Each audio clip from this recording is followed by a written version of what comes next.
Intervensi bro, ini baru namanya intervensi.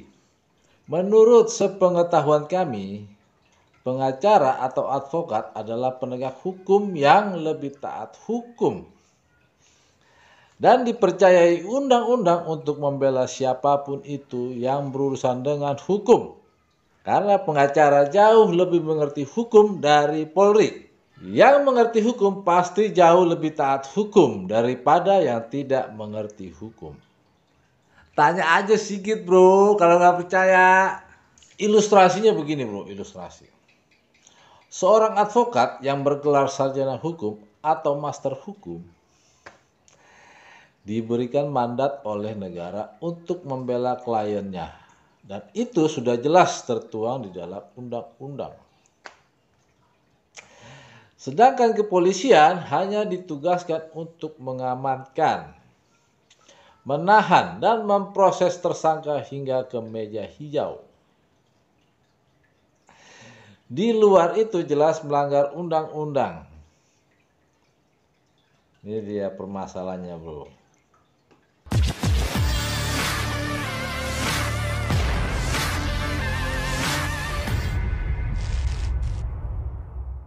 Seorang pengacara melakukan aksi hambur uang. Aksinya tersebar dan viral di media sosial.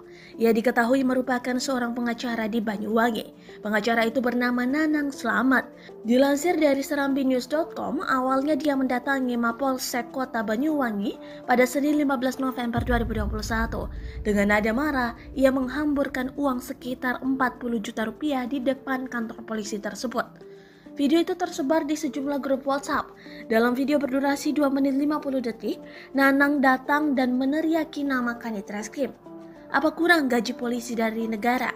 Ini ambil uang dari klien saya, silahkan ambil, lanjut dia.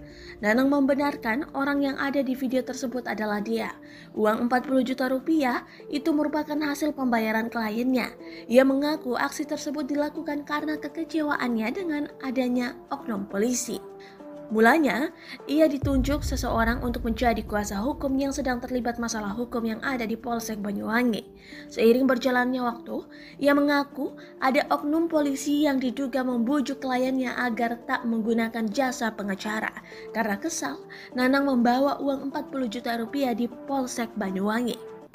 Uang itu dilempar di depan kantor polisi.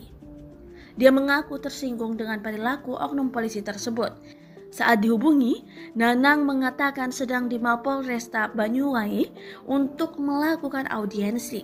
Kapolresta Banyuwangi AKBP Nasrun Pasaribu mengatakan pertemuan untuk mengetahui duduk perkara peristiwa itu. Kanit Reskrim keluar! Keluar! Saya ingin ketemu Kanit Reskrim. Saya tidak terima selaku advokat. Kita menurut undang-undang advokat adalah aparat penegak hukum yang sama dan sebanding dengan mereka semua. Betul. Saya tidak terima ketika klien kami menyampaikan kenapa memakai advokat. Kenapa tidak diselesaikan dengan kita saja? Betul. Saya sebagai advokat sudah menyampaikan di awal. Saya membangun komunikasi dengan Kapolres, Kapolsek, dengan Kanit.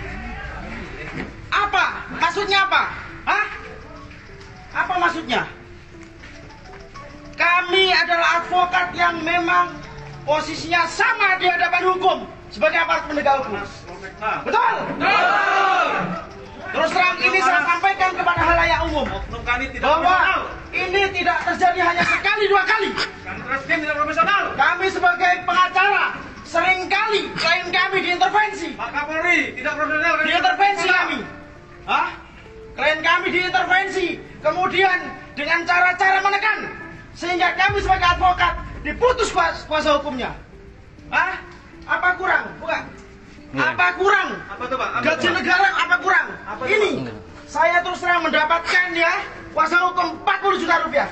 Ini silakan ambil semua. Ambil semua. Ambil semua.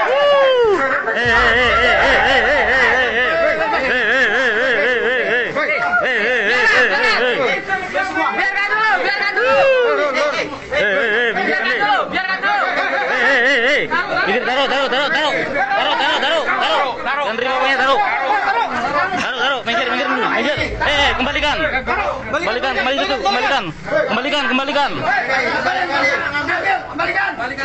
dulu, kembalikan. Kembalikan. Kami sebagai advokat. Semua, kembalikan Mas. Ini lagi Mas.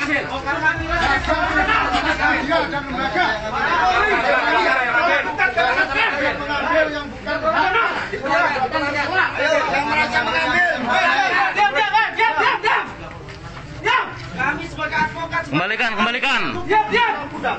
Ya. Itu lagi Mas, kasih Mas. Kami selalu menghargai. Diam, teman-teman. Komunikasi. Tapi dalam hal ini kami kecewa. Ya. Kalau kami sebagai advokat mau menciptakan sistem juga, ya, kepada masyarakat, kami ciptakan orang-orang LSM, kumpulan masyarakat, wartawan dan lain sebagainya.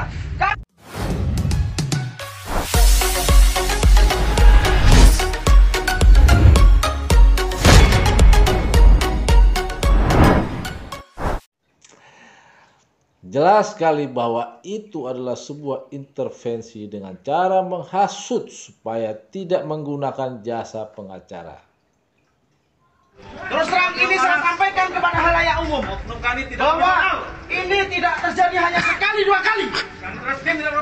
Kami sebagai pengacara seringkali klien kami diintervensi. Pak Kapolri tidak profesional. Diintervensi kami. Klien kami diintervensi. Kemudian dengan cara-cara menekan sehingga kami sebagai advokat diputus kuasa hukumnya. Gue jadi curiga nih sama kepolisian. Ngerti hukum nggak kepolisian kita ini bro?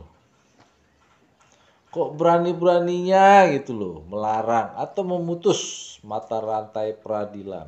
Menurut skripsi Sigit di hadapan Wakil Parpol DPR, skripsi tanpa tanya jawab.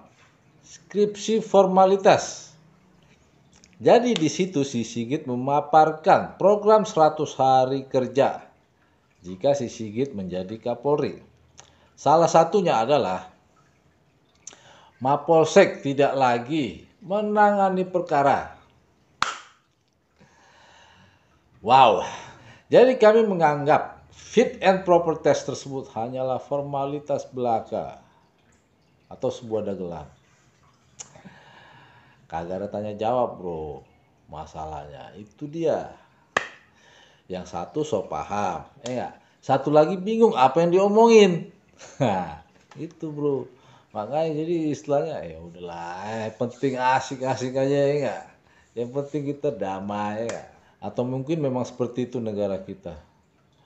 Negara kita seperti negara formalitas, nggak ada yang serius. Kalau rapat bahas anggaran baru serius, ya nggak bro? Bahasnya sampai keringetan bro. Anggaran gitu loh.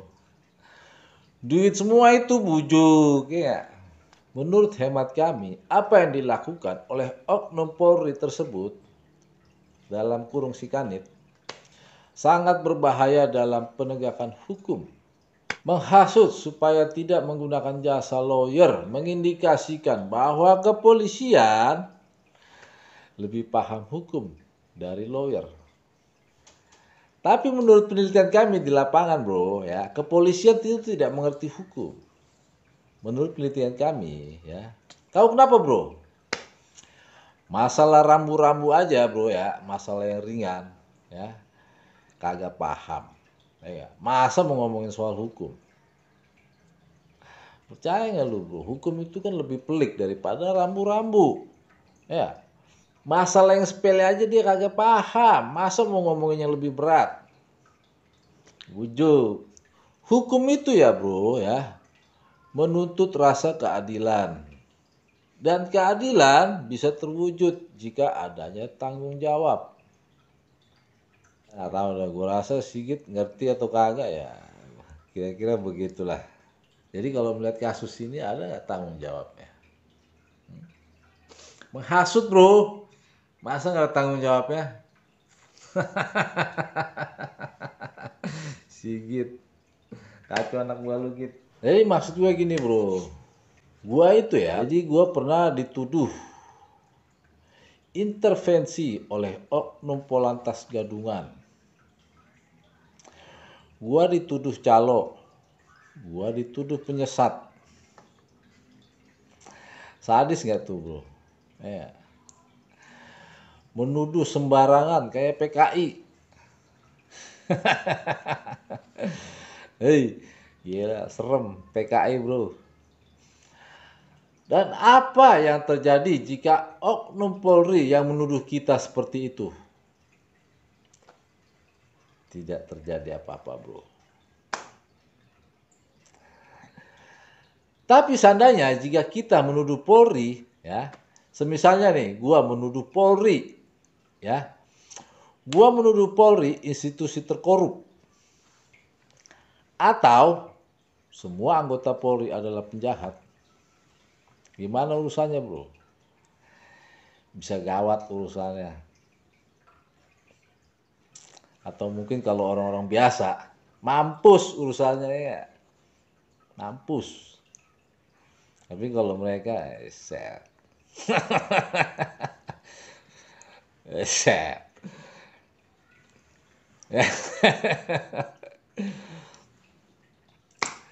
Aduh. Pesan moral. Jangan mau dihasut oleh anggota Polri. Karena kepolisian menganggap itu adalah ulah oknum. Artinya, ya, kepolisian tidak mau bertanggung jawab jika ada masyarakat yang dihasut oleh anggotanya. Karena kepolisian menganggapnya itu adalah ulah oknum dan bukan ulah institusi Polri. Pesan amburadul. Ada pesan moral dan juga ada pesan amburadul bro. Biar balance ya bro. Sesuai dengan Dewi Fortuna ya, yang ada di timbangan. Timbangan di pengadilan bro. Jadi pesan amburadul ya, anak gua lu tambah gawat aja gitu.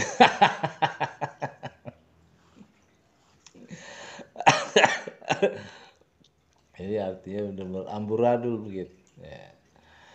Jadi artinya benar-benar amburadul gitu. Makanya gue bikin pesan amburadul. Oke bro, di lain waktu kita bahas mengenai program 100 hari kerja si Sigit. Supaya kita tidak bisa dibodoh-bodohi oleh anggota Polri yang biasa disebut sebagai oknum. Anggota Polri biasa disebut sebagai oknum. Salam dari penghasut. Salam intervensi. Oknum Polri titip salam. Ini silakan ambil semua. Ambil semua. Ambil semua. Apa kurang gaji polisi dari negara? Ini ambil uang dari klien saya, silakan ambil. Lanjut ya. Apa kurang? Apa tuh Pak? Gaji negara apa kurang? Ini saya terus terang mendapatkan ya kuasa hukum 40 juta rupiah.